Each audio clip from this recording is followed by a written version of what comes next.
Hello everyone, कैसे हो आप लोग। आई होप कि सब अच्छे होंगे और एसएससी जेई के रिजल्ट को भी एंजॉय किए होंगे बहुत अच्छे से, है ना।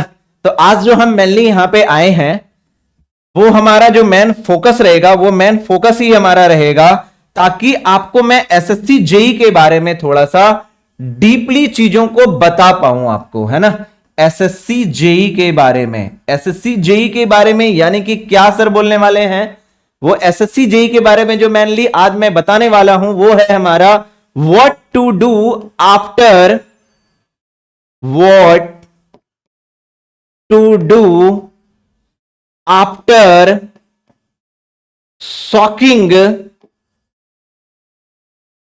After shocking SSC JE final result, final result. यानी कि हम जो जिक्र करने वाले हैं अभी के टाइम, अभी की क्लास में हमारा वो यही रहने वाला है, what to do after shocking SSC JE final result.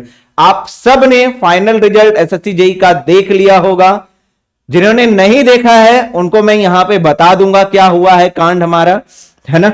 तब चलिए, जब आपने रिजल्ट देखा होगा एसएससी जेई का तो आपको इसमें एक चीज दिखा होगा कि जो हमारा जो कटअप वगैरह आपका गया है, कटअप वगैरह जो आपकी गई है, कटअप जो आपका गया है वो आपको शॉक कर देगा, शॉक कर देगा। चाहे अगर आप एसएससी जेई में, एसएससी जेई में चाहे आप मैकेनिकल से हैं या आप इलेक्ट्रिकल से हैं या आप अगर सिविल से ही क्यों ना हैं, तो ये रिजल्ट्स आपको शॉक करेगा।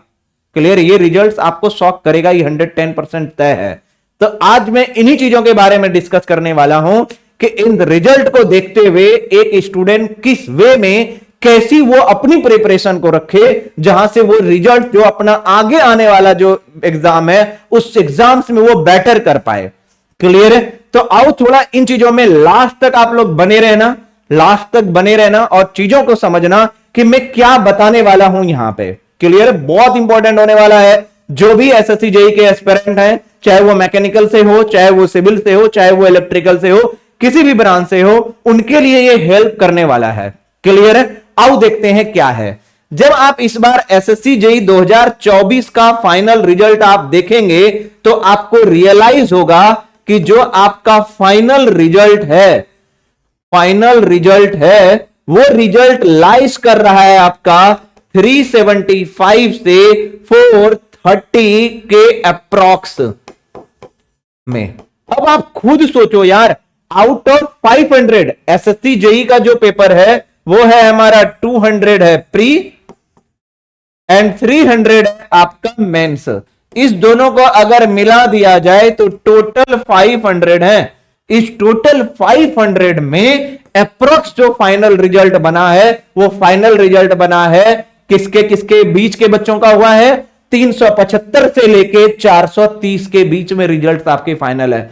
आप शॉकिंग होंगे ये सुन के कि जो हमारा जो स्टूडेंट सिविल वाले है, स्टूडेंट सिविल वाला है, उनकी जो मैक्सिमम वैकेंसी होती है वो होती है बीआरओ में।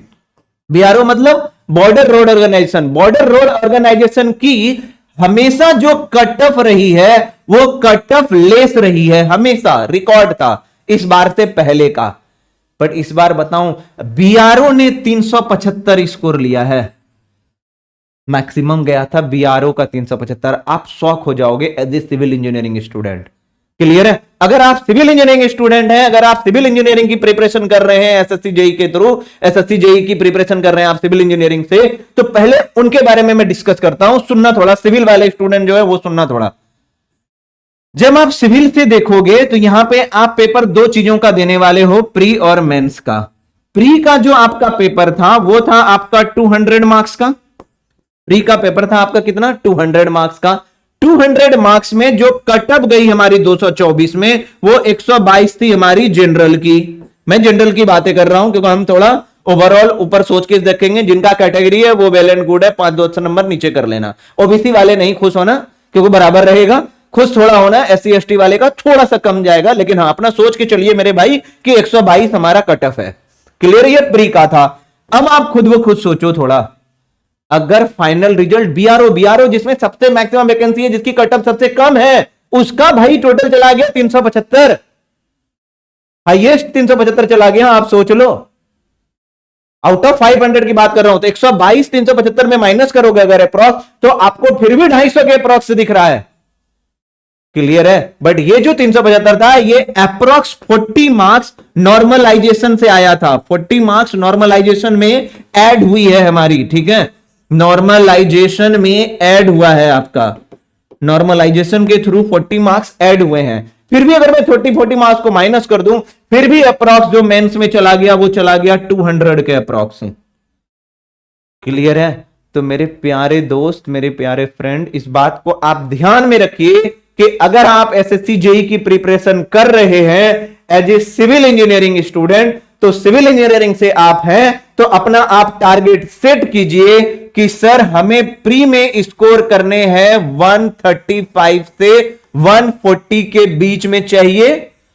एंड मेंस के लिए अगर आप प्री तैयारी कर रहे हैं, ये रहा मेंस, ये रहा प्री, तो इसके लिए आपको 190 से 230 के बीच में इतने स्कोर होने चाहिए to get a job in SSC JE, है ना?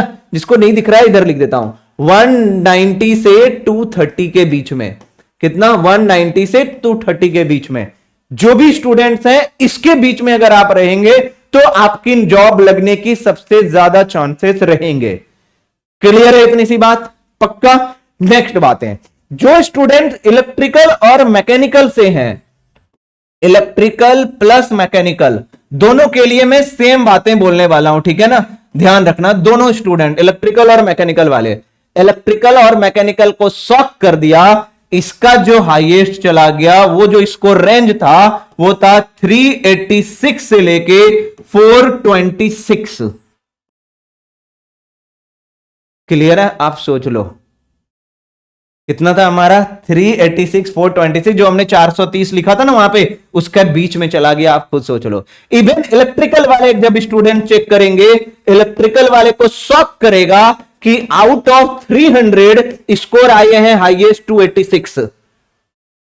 आप सोच लो थोड़ा सा, कितना? 286 भाई। लेकिन एक बात ध्यान रखना, 286 300 में 286 आगे ऐसी पॉसिबिलिटी नहीं होगी। इसमें से उसको 40 नंबर नॉर्मलाइजेशन पे मिला था, नॉर्मलाइजेशन पे मिला था उनको 40 मार्क्स। क्लियर है? यानी कि फिर भी अगर 40 माइनस कर दें यार, तो 300 में उसने फिर भी 246 मार्क्स लेके आया है।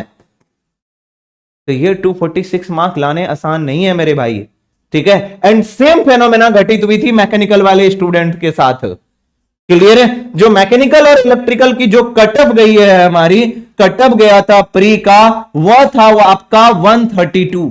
अब आप खुद ही सोच सकते हैं, उसके बाद अगर कोई बंदा अगर अपना टोटल रिजल्ट अगर 400 अगर पहुंचा रहा है, टोटल अगर मान लेते हैं नॉर्मल सी बात, अगर 400 रिजल्ट पहुंचा रहा है, तो आप खुद वो खुद सोच सकते हैं कि बंदे ने मेंस में अगर हमारा कम से कम वो 270 नंबर रख रहा है आउट ऑफ 300, नॉर्मलाइजेशन 40 नंबर हटा दो, फिर भी 230 नंबर वो बंदा, फिर भी 230 वो स्कोर कर पा रहा है। आप सोच लो, आउट ऑफ 300। क्लियर है? तो यही रिजल्ट हम सबको शॉक कर रहा है। तो इस शॉकिंग से आने वाले टाइम में बचने के लिए आप कैसी अपनी प्रिपरेशन स्ट्रेटेजी रखेंगे, आज हम इन्हीं के बारे में बात करेंगे। बहुत सारे स्टूडेंट्स को इसके बारे में आइडिया नहीं था, कितना कटअप गया, कितना स्कोर गया है इस बार का। तो मैं सारे स्टूडेंट को सचेत करने के लिए ये वीडियो अभी आप सबको दे रहा हूं, जिस वजह से आप मैक्सिमम से मैक्सिमम चीजों को जान पाओ और आप अपनी स्ट्रेटेजी तैयार कर पाओ कि आप कैसी चीजों को आगे आने वाले टाइम में अपना स्टडी करने वाले हो। क्लियर है? तो आओ थोड़ा आपको बता देता हूं कि आप कैसे आने वाले टाइम के लिए प्रिपेयर होगे, है ना? तो प्रिपेयर कैसे होगे, स्ट्रेटेजी क्या रहने वाली है, उसके बारे में थोड़ा हम बात करते हैं। क्या आपकी स्ट्रेटेजी रहनी चाहिए, चाहे आप इलेक्ट्रिकल से हैं, चाहे मैकेनिकल से हैं, चाहे सिविल से हैं, किसी भी ब्रांच से रहे, आप इसको ध्यान से रखना केयरफुल्ली। देखो इधर, आप थोड़ा आप प्रिपरेशन कर रहे हो एसएससी जेई का। एसएससी जेई जो इस बार वैकेंसी थी ना, इस बार की थी आपकी वैकेंसी 1701 वैकेंसी, 1701 सीट को उसने फिलअप किया था, 1701 सीट को फिलअप किया था। बट मैं आने वाले टाइम की बात कर रहा हूं, जब आप आने वाले टाइम में जब आप एसएससी जेई, ये 1701 था किसका, 2024 का। जब आप 2025 में जाएंगे, जब आप तैयारी करेंगे 2025 में, एसएससी जेई की जो अप्रॉक्स वैकेंसी जाएगी वो अप्रॉक्स रहेगी 2000। कितना रहेगा हमारा? अप्रॉक्स 2000 रहेगा। तो यानी कि आपको 2000 वैकेंसी के लिए कंपटीशन देना है, देने वाले हो आप, है ना। तो ध्यान रखना, इसकी तैयारी कैसे करेंगे सर? इसके लिए आप दो चीज करने वाले हो, दो चीज पढ़ने वाले हो। एक है प्री के लिए और एक पढ़ने वाले हो आप मेंस के लिए। सही बात है? हाँ सर, एक प्री पढ़ूंगा, एक मेंस पढ़ूंगा।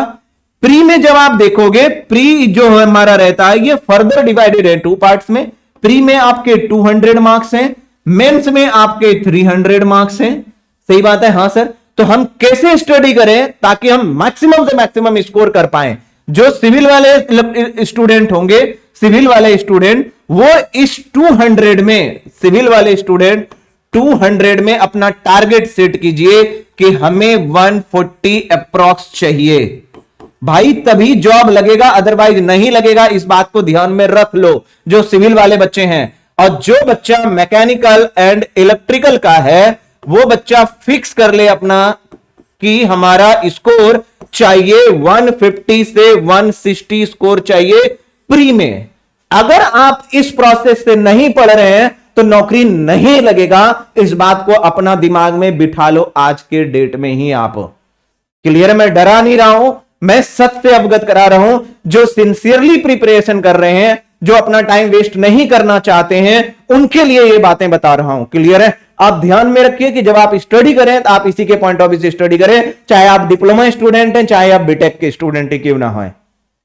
क्लियर है? नेक्स्ट बात है, इतना कटअप आना चाहिए। बात है सर ये कहां से आएगा? सुनो थोड़ा, ये जो प्री है, प्री 2 पार्ट में डिवाइडेड होंगे।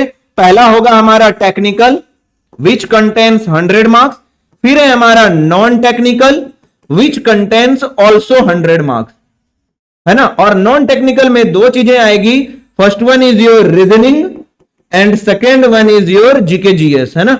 ये चीजें आपका रहेगा, समझना थोड़ा सा, समझना थोड़ा सा। ये जो टेक्निकल 100 है ना, इस 100 में पहले बच्चा क्या करता था? सुनो, जो सिविल वाले इंजीनियरिंग स्टूडेंट है ना, वो न्यूमेरिकल को छोड़ने को देखता था, वो न्यूमेरिकल करने को ही नहीं देखता, लगता था न्यूमेरिकल उसको काट रहा है। क्लियर है? तो अगर आपको स्कोर अगर 140 करना है ना, सिविल वाले अगर स्टूडेंट हो 140 करना है ना, तो work on numerical, work on numerical. ठीक है भाई, आप थ्योरी में ना आप स्ट्रांग हो, आप थ्योरी पढ़ के ना हार्डली 110 120 ला पाओगे, इससे ज्यादा नहीं आएगा। क्लियर है? तो अगर आप न्यूमेरिकल पे भी अगर आप वर्क करते हैं तो आप चीजों को मैक्सिमाइज कर सकते हैं, मैक्सिमम से मैक्सिमम स्कोर कर सकते हैं। क्लियर है? तो इस चीज पे आप ज्यादा वर्क कीजिए। वर्क्स ऑन न्यूमेरिकल बहुत इंपॉर्टेंट है। जो भी आपके टॉपिक्स हैं उस टॉपिक में आप कोई चीज छोड़िए नहीं, टॉपिक को थ्रूली स्टडी कीजिए, थ्रूली स्टडी कीजिए। और साथ साथ आप टेस्ट सीरीज लगाइए। टेस्ट सीरीज मतलब मॉक वगैरह आप देते रहिए, तभी आप स्कोर को इनहेंस कर पाएंगे। जब आप थ्योरी पढ़ें तो थ्योरी के साथ साथ अगर आप स्कोर को भी अगर इनहेंस करेंगे, स्कोर करने को देखेंगे, तभी आपका रिजल्ट आपका 140 के अप्रॉक्स जा पाएगा, अदरवाइज नहीं जा पाएगा। क्लियर है? जो स्टूडेंट मैकेनिकल और इलेक्ट्रिकल से हैं, मैकेनिकल और इलेक्ट्रिकल के जो भी स्टूडेंट हैं, एस्पिरेंट्स हैं, उनको तो बता दिया हमने कितना अप्रॉक्स करना है, 150 से 160। और वो स्टूडेंट जब स्टडी करेगा तो वो भी यही सेम स्ट्रेटेजी अपनाएगा कि वर्क्स ऑन न्यूमेरिकल मोर, है ना, क्योंकि मैकेनिकल इलेक्ट्रिकल में न्यूमेरिकल ज्यादा आएगा एज कंपेयर टू सिविल वाले। तो यहां पे ऑब्वियस सी बात है आपको न्यूमेरिकल पे ज्यादा जोर डालने पड़ेंगे। क्लियर है? दूसरी बात, कुछ चीजें ऐसे होती है जहां से बच्चा ना छोड़ने को सोचता है कि नहीं यार मैं ना ये नहीं करूंगा, ना मैं ना इतना कर लूंगा, बस मशीन डिजाइन नहीं पढ़ के थ्योरी ऑफ मशीन पढ़ लूंगा। ये वाली स्ट्रेटेजी खत्म करो दिमाग से। क्लियर है? जो इलेक्ट्रिकल से स्टूडेंट है, अगर उनको कुछ लगता है कि नहीं यार मैं ना पावर इलेक्ट्रॉनिक्स नहीं करके थोड़ा सा पावर सिस्टम पे ज्यादा करूंगा, नहीं भाई, आप उन चीजों पे भी वर्क कीजिए, कंट्रोल सिस्टम भी पढ़िए, आप सारे सब्जेक्ट कीजिए। ये नहीं कि आप सिर्फ 4 सब्जेक्ट पे डिपेंडेंट रहिए अपना इलेक्ट्रिकल में कि मशीन पढ़ लेता हूं, नेटवर्क पढ़ लेता हूं, पावर सिस्टम पढ़ लेता हूं, हमारा काम बन जाएगा। नहीं, जहां से पॉसिबिलिटी है 3-4 नंबर भी आने की, तो आप उस टॉपिक को बहुत अच्छे से करके रखिए। क्लियर है? जहां से पॉसिबिलिटी है कि हमें 2-3 नंबर भी मिलने वाला है, तो उन चीजों को आप एलिमिनेट मत कीजिए, वहां से भी आप मैक्सिमम से मैक्सिमम अपने को करने को देखिए, जहां से कि आपका रिजल्ट 150 160 प्री में पहुंच सके। क्लियर है? देन आफ्टर जब आप नॉन टेक्निकल पे जाएं, रीजनिंग और जीके जीएस पे सेम फोकस कीजिए। रीजनिंग पे 45 करने को देखिए मिनिमम आउट ऑफ 50। कितने का रहेगा हमारा रीजनिंग? 50 है, 50 में 45 करने को देखिए। ये नहीं कि 40 में दिल खुश हो जाए, भाई नहीं होना चाहिए। रीजनिंग में हर बंदा आज के डेट में 47-48 नंबर ला रहा है। क्लियर है? मैं तो फिर भी कह रहा हूं आप 45 मार्क्स कीजिए। क्लियर है? अभी तक मैं ही ऑफलाइन क्लास में बच्चा को बोलता था कि भाई जीके जीएस में ना आप 30 नंबर ले आओ, 30 नंबर पे लोग करो, इससे ज्यादा ना करो। लेकिन भाई अब नहीं बोलूंगा ये बात, क्योंकि ये बात खत्म हो गया, स्ट्रेटेजी खत्म हो गई ये वाली बात की। लेकिन मैं फिर भी 30 नंबर जब था ना, फिर भी सिविल इंजीनियरिंग के बच्चों को 140 के लिए क्लास में बोल देता था। क्लियर है? और 140 नंबर फिर भी आ जाएंगे आपके 30 नंबर से। लेकिन आप इस चीजों को मैक्सिमाइज करने को देखो ताकि आप लटक के 30 नंबर पे आओ, है ना? तो इस चीज में भी कहीं ना कहीं अब आप 40 मार्क्स करने को देखो आउट ऑफ 50। क्लियर है? तो इधर से अगर आपका 85 नंबर आ गया ना, इधर से भी अगर आपने 70 नंबर कर लिया तो आराम से 150 नंबर पे आप चले जाओगे, बहुत अच्छे से आपका चलेगा काम। क्लियर है? देन आफ्टर जब आप मेंस पे जाएं तो मेंस में यहां पे आपका थ्रो आउट टेक्निकल है, थ्रो आउट आपका टेक्निकल है, वो भी आपके 3 मार्क्स के एक क्वेश्चन है। यहां पे भी आप थ्रोली टेक्निकल के सारे सब्जेक्ट को स्टडी कीजिए, न्यूमेरिकल भी प्रॉपर बनाइए, एक सिंगल क्वेश्चन छोड़ने के चांसेस रहने नहीं चाहिए। आप यहां पे वर्क कीजिए, आप इंजीनियरिंग सर्विसेज के क्वेश्चन बनाइए। फिर से बोल रहा हूं, आप इंजीनियरिंग सर्विसेज के जितना हो सके हद से ज्यादा क्वेश्चन आप ईएससी का सॉल्व कीजिए, तब आप एसएससी जेई के मेंस में बहुत अच्छा स्कोर कर पाएंगे। और इसी स्ट्रेटेजी के साथ आप पढ़ाई कीजिए। सिविल इंजीनियरिंग के जो स्टूडेंट हैं, जितने भी आपके 14 सब्जेक्ट हैं, उस 14 सब्जेक्ट को आप प्रॉपरली पढ़िए और सारे के पीवाईक्यू क्वेश्चन बनाइए इंजीनियरिंग सर्विसेज से रिलेटेड। चाहे क्वेश्चन आसान हो चाहे डिफिकल्ट हो, आपको सारे क्वेश्चन पढ़ने हैं। आप पहले क्या कर रहे थे? मैकेनिकल, सिविल, इलेक्ट्रिकल, मैं तीनों के लिए बोल रहा हूं। आप पहले से क्या कर रहे थे? कुछ टॉपिक पढ़ते थे, कुछ टॉपिक छोड़ देते थे कि 14 में सर 10 सब्जेक्ट पढ़ लेते हैं, 4 सब्जेक्ट थोड़ा नहीं भी पढ़ेंगे तो हमारा रिजल्ट आ जाएगा। भाई ये आ जाता था लेकिन 2-3 साल पहले। अभी एक काम नहीं बनेगा, अब भाई आप रिजल्ट नहीं कर पाओगे। अगर मान लो आपका इरिगेशन से भी, हाइड्रोलॉजी से भी या फिर किसी भी सब्जेक्ट से अगर 3 नंबर भी आ रहा है ना, तो आप उस 3 नंबर के लिए भी जाओ। क्लियर है? तभी आप मैक्सिमाइज कर पाओगे अपने रिजल्ट को, अदरवाइज नहीं कर पाओगे। And more work on numerical for mains point of view से आप न्यूमेरिकल पे सबसे ज्यादा वर्क कीजिए, चाहे किसी भी ब्रांच के स्टूडेंट हो आप। क्लियर है? तो आज मुझे यही चीज आप सबके साथ शेयर करना था, जिसके लिए मैं यहां पे आया हूं। अगर कोई डाउट्स अगर रहता है इससे रिलेटेड, कुछ और चीजें अगर आपको चाहिए इसमें डीप में, अगर कोई सब्जेक्ट वाइज की मैं किस पे कैसे ज्यादा फोकस करूं, इसके आने वाले टाइम में एक और वीडियो आप लोग के पास दूंगा, जहां पे बात करेंगे कि नॉन टेक्निकल या टेक्निकल में या सिविल के, मैकेनिकल के कौन से सब्जेक्ट पे ज्यादा मोर कॉन्सेंट्रेट तो सब पे करना है लेकिन किस टॉपिक पे कहां से हमारे मैक्सिमम ज्यादा क्वेश्चंस आएंगे, वो भी एक दिन बहुत अच्छे से डिस्कस करेंगे। जहां पे लॉन्ग वीडियो डालूंगा 1 घंटे का, वहां पे बहुत अच्छे से हम सारा कुछ डिस्कस कर लेंगे। क्लियर है? पक्का? चलिए तब तक के लिए मिलते हैं नेक्स्ट डे। Bye bye.